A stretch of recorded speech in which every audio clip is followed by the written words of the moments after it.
¿Cómo están, apreciados jóvenes?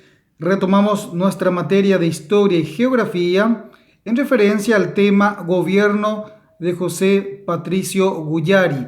Estamos hablando entonces otros de los gobiernos o la presidencia que ocurrieron en el Paraguay.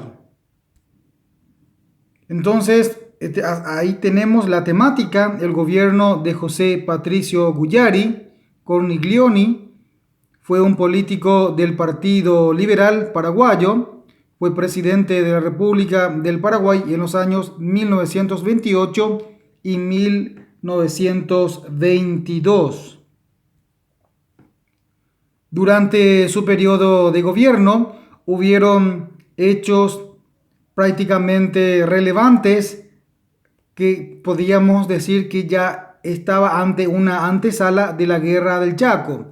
Así podemos mencionar que en el año 1931, tras la sangrienta represión contra una manifestación que pedía una actuación más enérgica en la defensa del Chaco, ya que básicamente los soldados o los bolivianos estaban penetrando, estaban incursionando en la región occidental a fin de poder posesionar fortines bolivianos en la región occidental, y estos estudiantes estaban prácticamente exigiendo la rápida intervención del gobierno. Estamos hablando del gobierno de José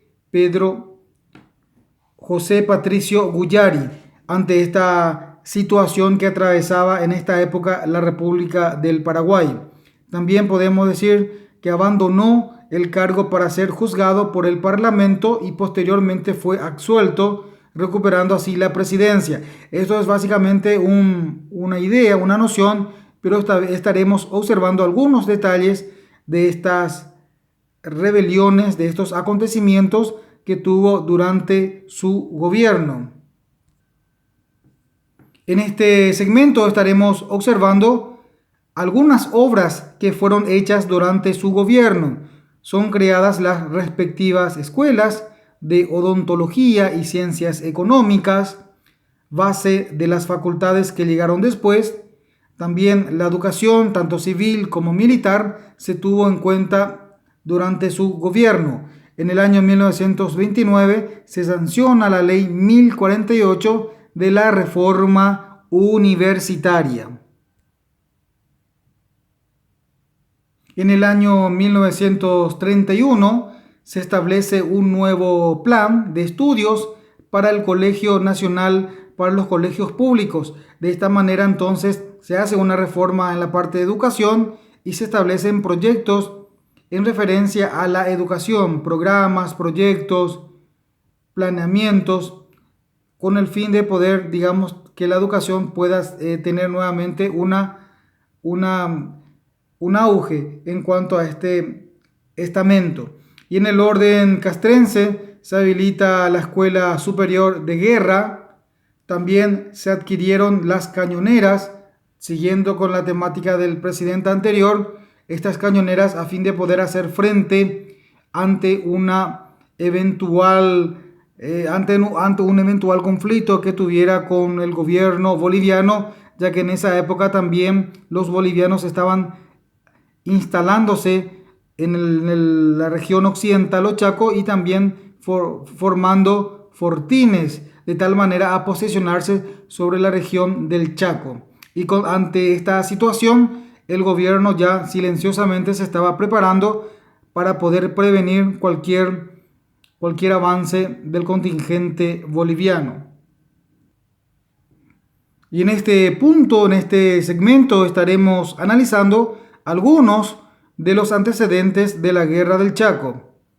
Después de la Guerra Grande del 70, se habían firmado los 3 tratados con respecto a los límites entre Paraguay y Bolivia, la pérdida por parte de Bolivia de su salida directa al Océano Pacífico, luego que tuviera un conflicto armado, un conflicto bélico con Chile y Perú. Entonces, de esta manera prácticamente quedó desvinculado una salida hacia el mar directamente por lo que había perdido esta guerra también que tuvo como antecedente la de Chile y la de Perú, por lo que tenía que buscar otra salida, otras opciones, y se venía muy potable poder invadir la región occidental o Chaco y de esa manera poder acercarse hacia el río Paraguay y por ahí tener una conexión hacia los océanos, una salida hacia el mar. Y de esta manera Bolivia inició una penetración pacífica en la región occidental o Chaco, donde fundó los primeros fortines como Vallivian, Huachala. El gobierno argentino también en otro momento intervino en las cuestiones del Chaco entre nuestro país y la de Bolivia, y así logró que se firmara el Tratado de Soler Pinilla sobre los límites. Otros de los intentos a fin de poner fin al Paraguay, a los conflictos que tenía el Paraguay y Bolivia con respecto a los límites. Pero cabe mencionar también que estos tratados nunca se pudieron llevar a cabo, ya que no fueron ratificados por ambos gobiernos. De tal manera, para que pueda quedar firme este acuerdo, necesitaba esas firmas de los congresistas, de tanto del Paraguay y de Bolivia. Tal cosa nunca ocurrió. Los bolivianos siguieron sus avances en la región occidental o Chaco, fundando y ocupando fortines. Algunos incidentes que se habían presentado entre las tropas paraguayas y bolivianas. Ya así también en el año 1927, cerca del fortín boliviano Sorpresa, hubo algunas escaramuzas donde prácticamente fue herido y muerto uno de los tenientes o uno de los soldados paraguayos. Estamos hablando entonces de la región occidental o Chaco, donde hubieron las primeras escaramuzas entre bolivianos y soldados paraguayos. Y de esta manera los bolivianos capturaron a una patrulla paraguaya comandada por el teniente Adolfo Rojas Silva, que fue muerto por los bolivianos. Y así en el año 1928, tropas paraguayas de Bahía Negra atacaron el fortín Vanguardia. Bolivia atacó otros fortines paraguayos y de esta manera se producen las primeras escaramuzas o los primeros conflictos armados entre estas tropas bolivianas y tropas paraguayas. En la imagen podemos observar al teniente Adolfo Rojas Silva, que fue muerto en manos de los soldados bolivianos, y algunas de las batallas que se fueron también librando, como el fortín Vanguardia, atacada por los paraguayos, y también el fortín Sorpresa, donde fue muerto el teniente Adolfo Rojas Silva por manos o por las tropas de Bolivia. El fortín Sorpresa está más o menos a las orillas del río Pilcomayo. Hoy en día ocupa el departamento de Presidente Hayes. Entonces, estas fueron las primeras escaramuzas y las localizaciones de los principales conflictos que tuvieron en los primeros inicios del año 1927 y 1928 ante las invasiones de bolivianas, y también instalando otros fortines que de a poco querían ir ganando territorio y llegar a una salida hacia el mar a través del río Paraguay, por supuesto. En este punto estaremos observando la masacre que se tuvo el 23 de octubre del año 1931 en la República del Paraguay, en aquel entonces presidente José Patricio Guyari. Recordemos que el pueblo paraguayo, los estudiantes universitarios y también de las estudiantes de los colegios nacionales no tuvieron noticia, o la población en general no estaba informado de las gestiones del gobierno paraguayo en cuanto a las adquisiciones de materiales bélicos a fin de poder hacer frente ante cualquier avance boliviano. Entonces el pueblo estaba totalmente desinformado, al pueblo paraguayo no se les ponía al tanto de las gestiones del Paraguay con respecto a las adquisiciones de los armamentos, de las municiones, de las cañoneras.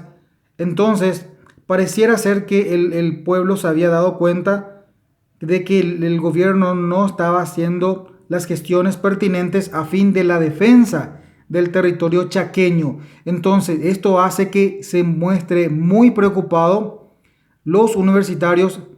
Estamos hablando de jóvenes universitarios, estamos hablando de estudiantes de colegios secundarios y realicen una manifestación hasta el gobierno hasta el gobierno o hasta el Palacio de Gobierno, donde prácticamente no fue atendido sus reclamos, no fue informado de los intereses o de las interrogantes que tenían estos jóvenes y también de la población civil en general. Entonces, donde ellos forzaron a abrir la puerta y habían reclamado esta intervención por parte del gobierno en el suelo chaqueño ante la pacífica entrada de los bolivianos y la formación de los fortines. Entonces, prácticamente no fue respondido por el gobierno ante estas interrogantes de estos manifestantes. Entonces, una vez que lograron entrar en el Palacio de Gobierno, fueron recibidos con unas ráfagas de ametralladoras, de balas de ametralladoras, por donde de esta manera se produce la masacre de estudiantes. Esta masacre de estudiantes fueron algunos de los colegios, el Nacional de la capital, otros estudiantes universitarios, otros colegios de las Naciones Unidas y otros estudiantes que prácticamente entregaron su vida reclamando de que el gobierno pueda realizar alguna gestión ante los avances de las tropas bolivianas. En la imagen se puede observar al grupo de manifestantes universitarios de los colegios nacionales y también de otras de la población civil, donde hacían el reclamo frente al Palacio de Gobierno ante el presidente José Patricio Guyari. El reclamo se hacía, como ya hemos mencionado, ante los avances bolivianos en la región occidental o Chaco. En este punto podemos observar, por ejemplo, el símbolo, la insignia del Colegio Nacional de la capital, ya que ellos tuvieron como 7 a 9 estudiantes que hasta hoy día recuerda ese colegio como los primeros, como uno de los varios manifestantes estudiantiles de colegios nacionales que estuvieron en protesta contra el gobierno de turno. Es así que ahí están, se pueden observar algunas balas, orificios de las insignias de sus banderas que había atravesado. Ellos también hoy en día tienen una bandera que fue prácticamente, se quedaron las huellas, las secuelas de aquel enfrentamiento. Estamos hablando de fecha 23 de octubre del año 1931, como que así también ellos crearon, a modo de anécdota, ellos habían creado un movimiento juvenil que se denomina 23 de octubre, en homenaje a los caídos de aquellos estudiantes de dicho colegio. Entonces podemos observar los manifestantes estudiantiles de distintos colegios nacionales y también universitarios que habían reclamado al presidente frente al gobierno, frente al Palacio de Gobierno, y fueron recibidos a balazos con balas de ametralladora, de balas de ametralladora. Entonces, estos son algunas escaramuzas que estuvieron antes de la contienda bélica propiamente dicha. En la muerte del teniente Adolfo Rojas Silva en las cercanías del río Pilcomayo en el Fortín Sorpresa. Y de esta manera estuvimos también analizando el gobierno de Patricio o José Patricio Guyari. Bueno, hasta aquí hemos llegado en la temática de la clase del día de la fecha.